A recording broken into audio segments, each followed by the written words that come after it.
Hello and नमस्कार दोस्तों। तो फिर से आपका इस YouTube चैनल पर हार्दिक अभिनंदन एवं स्वागत है। तो आज हम चर्चा करेंगे प्रश्नावली 12.3 है, वर्तों से संबंधित क्षेत्रफल है। तो उसमें हमने क्वेश्चन नंबर 7 तक हल कर लिए थे पहले, और आज हम करने वाले क्वेश्चन नंबर 8 से हल करेंगे। देखिए कि क्वेश्चन नंबर 8 में हमें क्या बताया गया है कि आकृति 12.26 एक दौड़ने का पथ यानी जो एक है हमारे पास है जो रेसिंग ट्रैक दर्शाती है, जिसके बाएँ और दाएँ सिरे पर अर्धवर्ताकार है। ठीक है, यानी कि बाएं और दाएं सिरे पर, तो बायां और दायां इस पर क्या ये अर्धवर्ताकार है जी। हम इसको ये माने तो हमारे पास ये इतना क्या हो जाएगा, अर्धवर्त हो जाएगा। ठीक है, इसी प्रकार ये बाहर का जो है वो भी क्या हो जाएगा, अर्धवर्त हो जाएगा। ठीक है, तो हमें क्या करना है, इसमें पहला क्वेश्चन हमें दिया गया और इसमें जो जानकारी दी गई वो देखिए कि दोनों आंतरिक रेखाखंडों के बीच की दूरी 60 मीटर है। देखो, दोनों आंतरिक रेखाखंडों के बीच की दूरी यानी कि ये जो आंतरिक रेखाखंड है इनके बीच की दूरी, ये यहाँ से यहाँ तक की दूरी कितनी है, 60 मीटर है। तथा इनमें से प्रत्येक रेखाखंड 106 मीटर लंबा है। यानी कि यहाँ से यहाँ तक की जो लंबाई है, यहाँ से यहाँ तक की जो लंबाई है, और यहाँ से यहाँ तक की जो लंबाई वो कितनी है, 106 मीटर की है। ठीक है, और यदि यह पथ 10 मीटर चौड़ा होता, जो ये पथ दिया गया हमें इसके बाहर, तो ये क्या है, 10 मीटर यदि चौड़ा है तो ज्ञात करना हमें पथ के आंतरिक किनारों के अनुदिश एक पूरा चक्कर लगाने में चली गई दूरी। ठीक है, और हमें करना है एक पथ का क्षेत्रफल ज्ञात करना है। तो देखिए कैसे हल करते हैं। देखिए दोस्तों, बात ये है कि मैं जब ये वीडियो बना रहा था तब क्या हुआ कि मैंने ए प्रश्न तो हल कर लिया था, लेकिन जब दूसरा जो प्रश्न स्टार्ट किया था तो उसमें जो वीडियो है वो बीच में बंद हो गया। तो अब मैं क्या कर रहा हूँ, जो मैंने हल तो वो क्वेश्चन कर लिया था, लेकिन वो अपलोड मैं नहीं कर पाया, क्योंकि जो अगला क्वेश्चन था उससे पहले जो वीडियो है वो क्या हो गई थी, बंद हो गई थी। तो अब मैं देखो जो मेरा क्वेश्चन हल किया हुआ है वो मैं आपको समझा देता हूँ। और देखिए, तो हमारा क्वेश्चन ये था। ठीक है, तो यहाँ पर देखिए कि हमारे पास क्या है कि जो रेसिंग जो ट्रैक है वो है, और उसमें हमें क्या करना है कि जो आंतरिक जो यानी जो चक्कर लगाता है उस दूरी पर, यानी वो दूरी हमें ज्ञात करनी है, उसकी लंबाई कितनी लंबाई वो हमें ज्ञात करनी है। तो देखिए कैसे ज्ञात करेंगे, एक अर्धवर्त ये है और एक अर्धवर्त ये है, और इन दोनों अर्धवर्तों को मिला देंगे तो हमारे पास एक पूरा वर्त यहाँ पर बन जाएगा। ठीक है, तो एक तो हमें इस वर्त का क्षेत्रफल जो लंबाई है यानी परिधि हो जाएगी वो निकाल लेंगे। ठीक है, और एक हमें 106 सेंटीमीटर जो मीटर लंबा दिया गया, इन दोनों को हमें जोड़ देंगे तो हमें एक वर्त का क्षेत्रफल है, जो एक वर्त की जो परिधि है वो इसके अंदर हमें जोड़ देंगे तो हमारे पास पूरी इसकी जो है आंतरिक जो बाउंड्री है वो हमारे पास आ जाएगी। और हमें पहले क्वेश्चन में यही पूछा गया है। तो देखिए कि आंतरिक वर्त की त्रिज्या जो व्यास कितना दिया गया। अब देखो बात ये है कि ये चौड़ाई कितनी है, इन दोनों के बीच की दो रेखाखंड है 60 मीटर है। तो यहाँ से देखो जब ये इस प्रकार बनेगा, जब देखो ये इस प्रकार है ना, तो इसमें क्या है कि ये पूरा कितना है, यहाँ से यहाँ तक का 60 मीटर है। तो ये इस जो अर्धवर्त है इसका क्या बन गया, व्यास बन गया। और हमें व्यास नहीं चाहिए, हमें क्या चाहिए, इसकी त्रिज्या चाहिए। तो त्रिज्या कितनी हो जाएगी, 30 मीटर हो जाएगी। क्यों त्रिज्या कितनी होती है, व्यास की आधी होती है। तो व्यास 60 मीटर, त्रिज्या कितनी हो जाएगी, 30 मीटर हो जाएगी। अब देखिए कि दो अर्धवर्तों की परिधि, देखो अर्धवर्त की परिधि कितनी होती है, एक पूरे वर्त की होती है 2πr होती है। ठीक है, आधे की कितनी करेगी, हम a/2 करेंगे तो आधे वर्त की हो गई। लेकिन हमारे पास 2 वर्त है तो हम इसको 2 से यहाँ से गुणा कर देंगे। तो बात यही है कि हमारे दोनों को मिलाकर एक पूरा वर्त बनने वाला है। तो पूरे वर्त की परिधि कितनी होती है, 2πr होती है। 2 से 2 कैंसिल, 2πr बचा। ठीक है, और इसका मान रख देंगे 2 × 22/7 × 30। ठीक है, और इसको गुणा करेंगे 22 44 × 30/7, यानी इसको हम गुणा करेंगे 1320/7 मीटर आ जाएगा। ठीक है, ये तो हमारे पास है ओनली 4 वर्त की परिधि है। लेकिन अब हमें दो रेखाखंड है, दो उनकी लंबाई भी हमें जोड़नी है। तो दो समांतर रेखाओं की लंबाई कितनी हो जाएगी कि एक लाइन 106 मीटर की है तो दूसरी कितनी हो जाएगी, 2 × 106, यानी दोनों की हम जोड़ देंगे तो कितनी, गुणा कर देंगे तो कितनी आ जाएगी, 212 मीटर आ जाएगी। अब हमें आंतरिक पथ की कुल लंबाई कितनी हो जाएगी हमारे पास है, देखिए 1320/7 + 212। तो कुल लंबाई हो जाएगी हमारे पास है कि इसको और जो हमारी जो इसकी लंबाई है इन दोनों को हम जोड़ देंगे तो हमारे पास कितना आ जाए, 1320/7 + 212। और इसका यदि हम लघुत्तम लेंगे तो कितना आ जाए, इसके एक मानेंगे तो 7 × 7, और इसका 1320 और इसको हम 7 से गुणा कर देंगे 1484 आ जाएगा। और इनको जोड़ के लिखेंगे तो 2804/7 मीटर आ जाएगा, जो कि क्या है हमारे पास जो आंतरिक जो पथ है इसकी कुल लंबाई आ गई है। ठीक है, अब हमें पूछा गया है कि ये जो क्षेत्र है, जो मतलब जो ये रास्ता है उसका हमें क्षेत्रफल यहाँ पर है ज्ञात करना है। तो क्षेत्रफल कैसे ज्ञात करेंगे, देखिए पहले आप समझिए कि मैं इसको देखो मतलब एक तो आंतरिक तो ये है और इधर वाला ये बन गया, ठीक है, और इसका इधर वाला ये है और इसका इधर वाला ये बन गया। तो आप बताइए कौन सा वृत्त है, ये सेकेंडरी वृत्त हो जाएगा, ठीक है ना। इसकी जो आंतरिक त्रिज्या स्मॉल आर हो जाएगी, जो बाहर की है वो कितनी हो जाएगी, कैपिटल आर हो जाएगी। इसमें हमें बताया गया है कि तो आंतरिक तो 30 है लेकिन 10 मीटर चौड़ा है, तो कितना हो जाएगी हमारे पास 10 और हो जाएगी, तो 30 और 10 कितनी हो जाएगी, 40 हो जाएगी। नहीं, यानी कि जो टोटल आर है, कैपिटल आर है, उसका मान हो जाएगा 40 मीटर है और जो स्मॉल आर है वो कितनी है, 30 मीटर है। तो अब हम करेंगे सेकेंडरी वृत्त का क्षेत्रफल ज्ञात कर लेंगे। जैसे हमें ओनली फॉर जो वृत्त है उसका क्षेत्रफल आ जाएगा, ठीक है, लेकिन इसके अंदर बीच में बचा फिर हमारे पास है आयताकार भाग बचा, यानी एक आयत यहाँ से यहाँ तक का है और एक आयत यहाँ से यहाँ तक का है। तो इसका हम क्षेत्रफल को 2 से गुणा कर देंगे, एक आयत के क्षेत्रफल को 2 से गुणा कर देंगे। क्यों कर देंगे, क्योंकि यहाँ पर देखिए कि चौड़ाई तो कितनी है 10 है और लंबाई कितनी 106, इधर भी चौड़ाई 10 है और लंबाई कितनी 106 है, तो 2 इंटू लंबाई इंटू चौड़ाई हम यहाँ पर कर देंगे, ठीक है। अब देखिए, तो यहाँ पर देखिए मैंने किया था तो वीडियो बीच में बंद हो गया इसलिए अपलोड नहीं करवाया।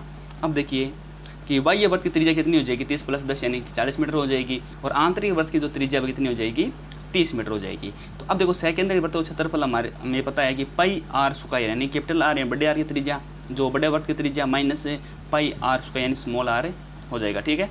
तो पाई कॉमन आ जाएगा, R square minus R square हो जाएगा। यहाँ पर देखिए 22/7, कैपिटल आर का मान है 40 का स्क्वायर माइनस 30 का स्क्वायर, 40 का स्क्वायर कितना होता है 1600 माइनस कितना हो जाता है यहाँ पर 30 का 900, इसमें से हम घटाएंगे कितना बचेगा 700 बचेगा, और साथ ही 100 ओवर कटेगा, 100 को 22 से गुणा करेंगे तो 2200 मीटर स्क्वायर इसका क्षेत्रफल आ जाएगा। ये ओनली फॉर हमारे पास है जो ये अर्धवर्त दिए गए हमें, इनको मिलाकर एक सेकेंडरी वर्त यहाँ पर बनने वाला उसका क्षेत्रफल आए, ठीक है। और अब हम करेंगे इन आयतों का क्षेत्रफल यहाँ पर ज्ञात करेंगे।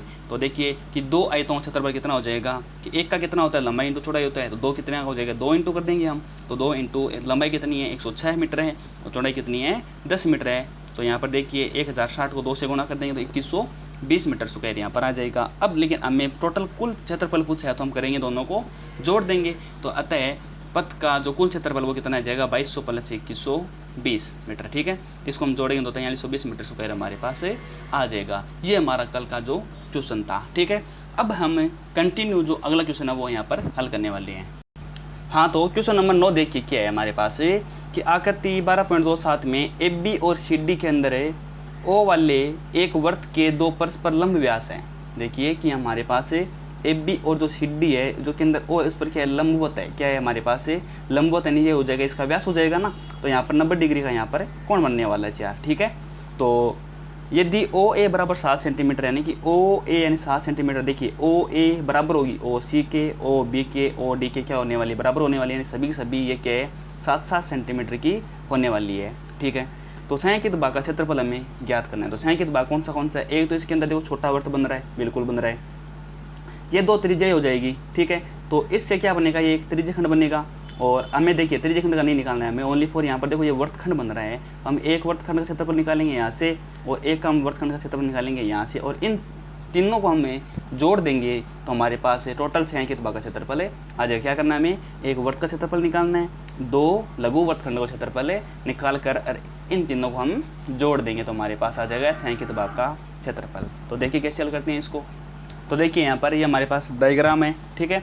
तो डायग्राम को हम क्या करेंगे पहले, तो यहाँ पर देखो ये इसकी क्या हो जाएगी हमारे पास व्यास हो जाएगा, और इस व्यास को मानकर यहाँ पर एक वर्त खींचने वाले हैं, ठीक है। तो हमारे पास ये छोटा वर्त बन जाएगा, इस तरह हमें दिए गए एक लघु वर्तखंड दिया गया, ठीक है, और एक हमें लघु वर्तखंड इधर दिया गया है, तो ये हमारे पास आ जाएगा लघु वर्तखंड आ जाएगा, ठीक है। अब हमें क्या करना है, इसका क्षेत्रफल ज्ञात करना है, यानी जो भी भाग है उसका क्षेत्रफल हमें यहाँ पर ज्ञात करना है। तो देखिए यहाँ पर हमें बिंदु दिए गए ओ, तो अब हमें एक बात बताई गई है, क्वेश्चन नंबर 9 है, तो उसमें हम लिख देंगे यहाँ पर कि जो ए बी है वो लंब किस पे है, सिड्डी पर है, क्या है सिड्डी पर है। तो जब ये बात होती है तो हमें क्या पता होता है कि जो सी ओ बी यानी ये हम जो लघु वर्तखंड ये लेंगे तो हमें 2 कोण लिख देते हैं, यानी कि सी ओ बी और सी ओ ए कितना हो जाएगा 90 डिग्री का कोण हो जाएगा, बिल्कुल हो जाएगा, यानी कि सी ओ बी और सी ओ जो बी है वो कितना हो जाएगा बराबर होगा, और डी ओ बी और डी ओ ए ये सभी आपस में 90 डिग्री कोण यहाँ पर बनने वाले हैं, ठीक है।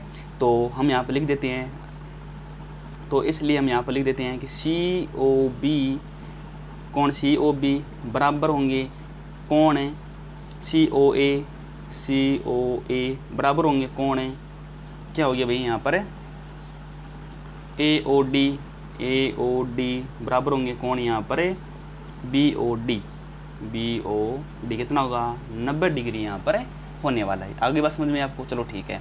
अब यहाँ पर लिखते हैं छायांकित भाग का क्षेत्रफल। तो छायांकित भाग का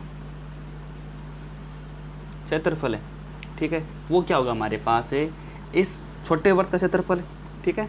तो यहाँ पर लिख देते हैं हम छोटे वृत्त का क्षेत्रफल प्लस हम करेंगे 2 इंटू ये जो लघु वृत्तखंड है वो समान ही तो है, क्यों, क्योंकि ये जो त्रिज्या है वो कितनी है यहाँ पर 7 सेंटीमीटर की हमें दी गई है। तो 2 इंटू लघु वृत्तखंडों का क्षेत्रफल हो जाएगा, ठीक है। इस प्रकार आपको यहाँ पर ये लिखना है। तो अब हम क्या करेंगे कि आपको पता होना चाहिए छोटे वृत्त का क्षेत्रफल हम कैसे निकालेंगे कि पाई, अब देखो आर स्क्वायर कर लेते हैं इसका, हम क्या कर लेते हैं यहाँ पर आर स्क्वायर कर लेते हैं, क्यों, क्योंकि ये जो पूरा तो है जो व्यास बन जाएगा इसका, और इसका हम छोटा करेंगे तो हमारे पास 7/2 त्रिज्या सेंटीमीटर त्रिज्या आ जाएगी, और प्लस 2 इंटू यहाँ पर इसको हम लिखेंगे कितना हो जाएगा लघु वृत्तखंडों का क्षेत्रफल है। तो पाई आर स्क्वायर और थीटा अपॉन में 360 डिग्री माइनस में क्या होता है हमारे पास आर स्क्वायर बटा 2 और साइन थीटा होता है। तो अब देखिए यहाँ पर है कि इसका हम मान मेल देंगे, यहाँ पर कितना है 22/7, और आर का देखो अब यहाँ पर कैपिटल आर कर लेते हैं यहाँ पर, चलो ठीक है ना, ये बात आपको यहाँ पर समझ लेनी है, क्यों, क्योंकि आर का मान कितना हो जाएगा हमारे पास है नहीं, यहाँ पर तो स्मॉल आर ही है ना, यहाँ पर कैपिटल आर हो जाएगा, आपको ये बात ध्यान में रखनी है।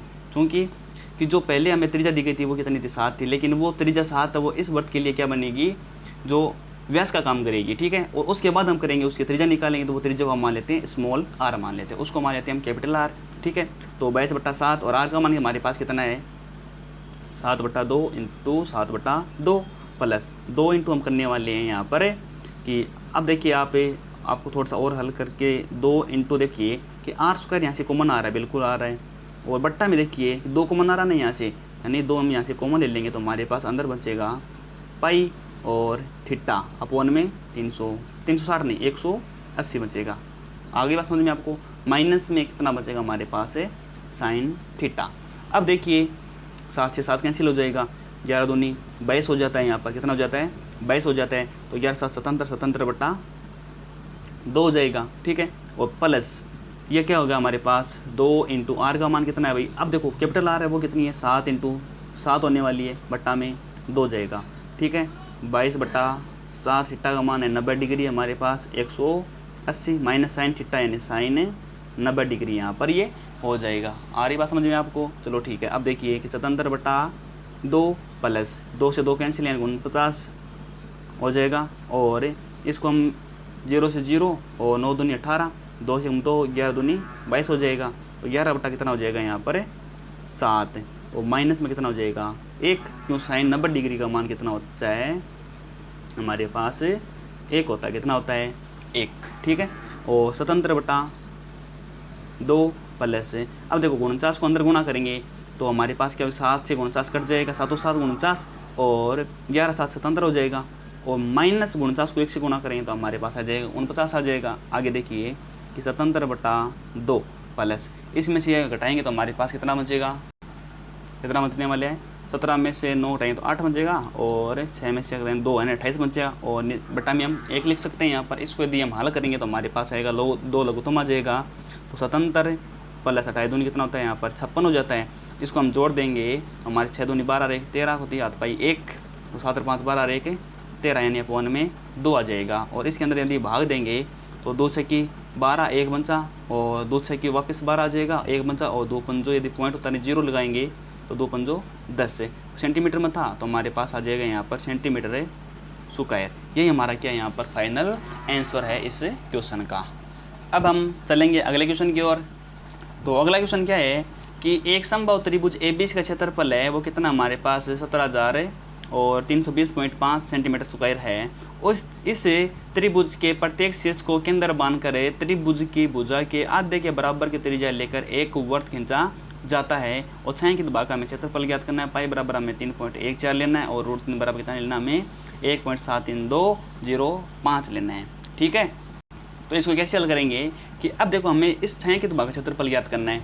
तो हम क्या करेंगे, ये एक समबाहु त्रिभुज है और समबाहु त्रिभुज का हमें क्षेत्रफल दिया गया। इस क्षेत्रफल में से यदि हमें इस त्रिज्यखंड का क्षेत्रफल, इस त्रिज्यखंड का क्षेत्रफल और इस त्रिज्यखंड का क्षेत्रफल यदि घटा देंगे तो हमारे पास ये बन जाएगा ना, बिल्कुल बन जाएगा। तो अब देखिए कि समबाहु त्रिभुज है, समबाहु त्रिभुज में प्रत्येक कोण होता है 60 डिग्री का होता है।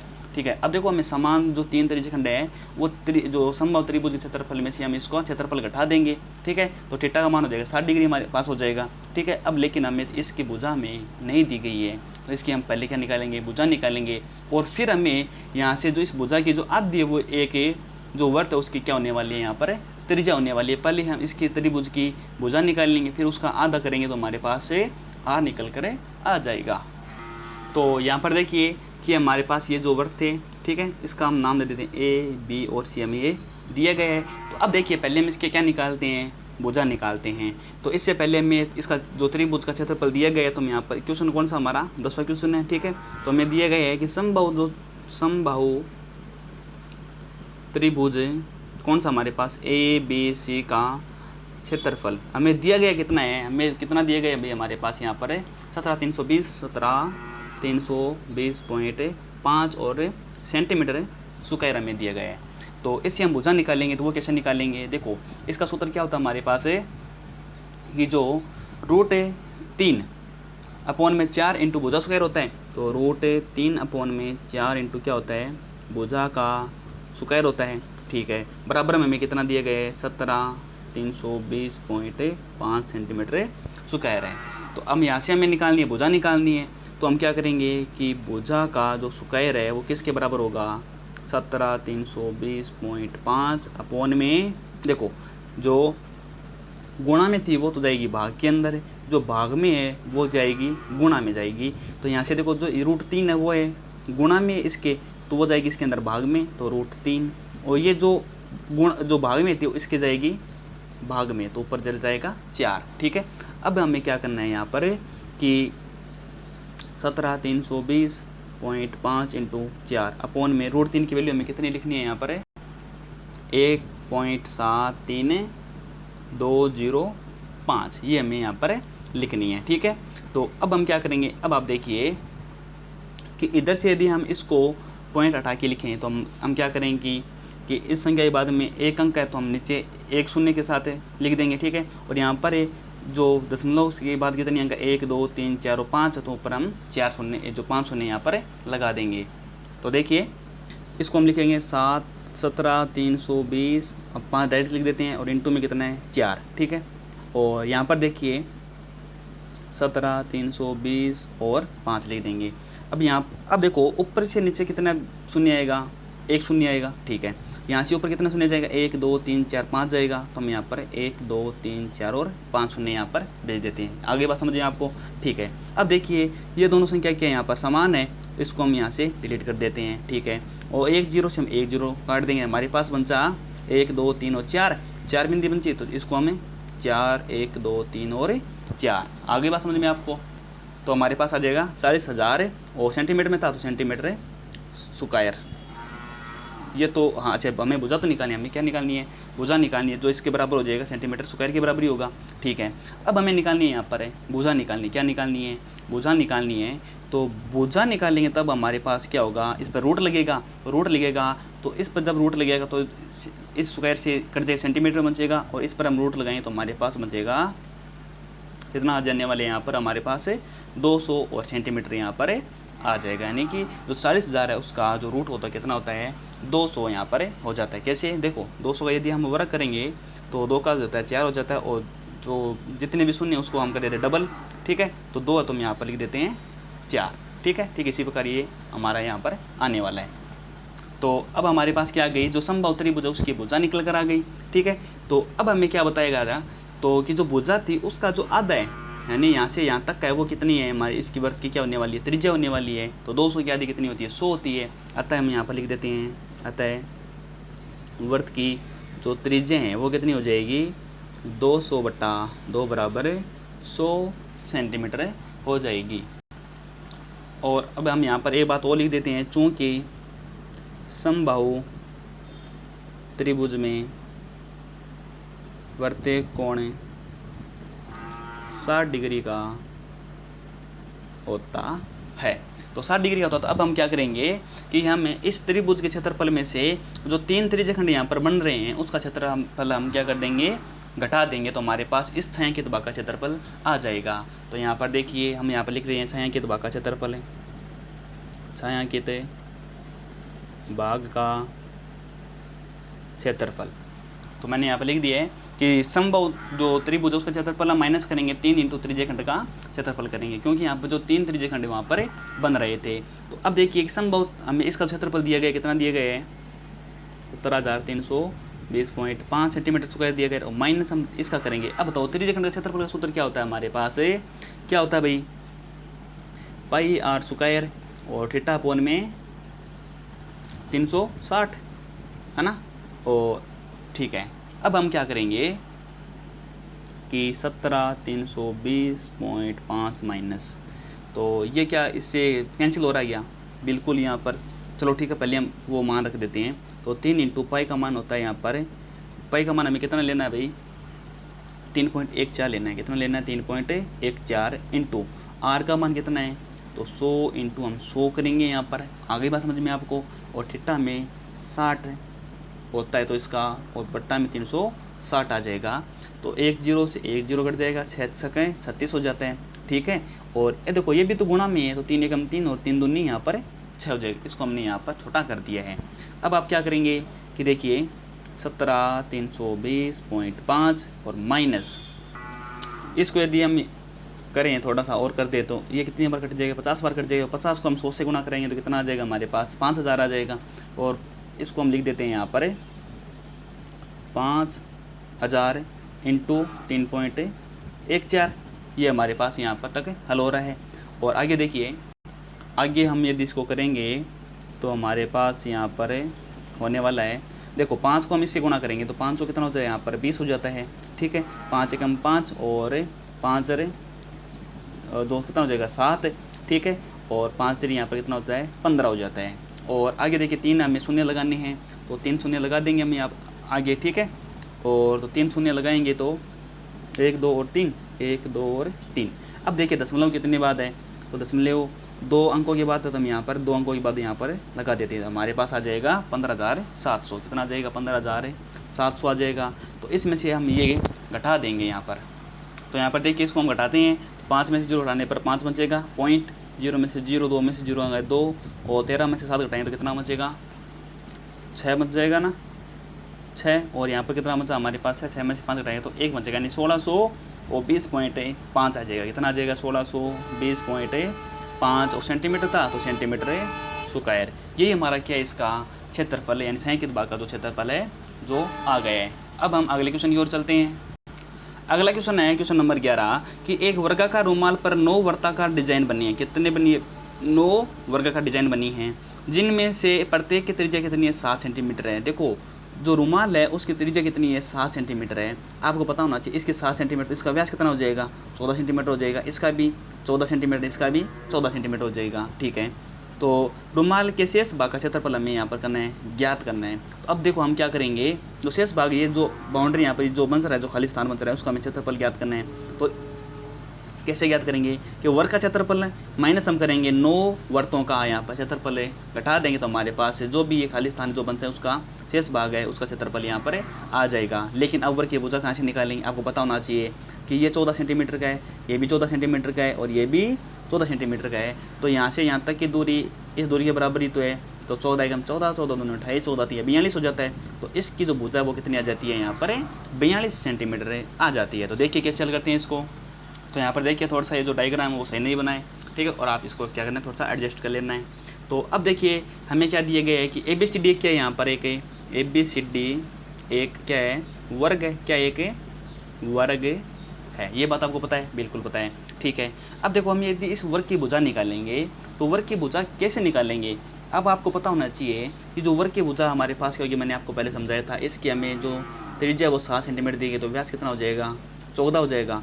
तो देखिए वृत्त की त्रिज्या कितनी है, 7 सेंटीमीटर है, तब व्यास कितना हो जाएगा, 14 सेंटीमीटर का हो जाएगा। ठीक है, तो वर्ग की भुजा कितनी आ जाएगी हमारे पास, वर्ग की भुजा हो जाएगी 3 × 14 हो जाएगी ना, बिल्कुल हो जाएगी। ठीक है, तो 3 × 14 कितनी हो जाती है यहाँ पर, 42 सेंटीमीटर हो जाती है। कितनी हो जाती है, 42 सेंटीमीटर हो जाती है।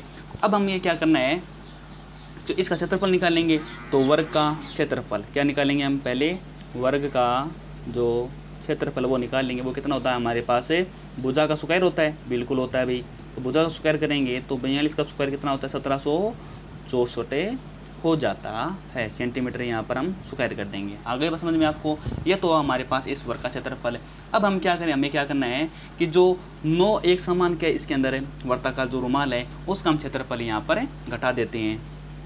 तो हम यहाँ पर लिख रहे हैं कि 9 वर्ताकार रुमालों का क्षेत्रफल वो कितना होगा, 9 × 1 वर्त, जो एक वर्ताकार रुमाल का कितना होता है, πr² हो जाता है। ठीक है, तो 9 × 22/7 × r का मान कितना भाई हमारे पास है, 7 × 7 है। इसको हम यहाँ से कैंसिल कर देते हैं।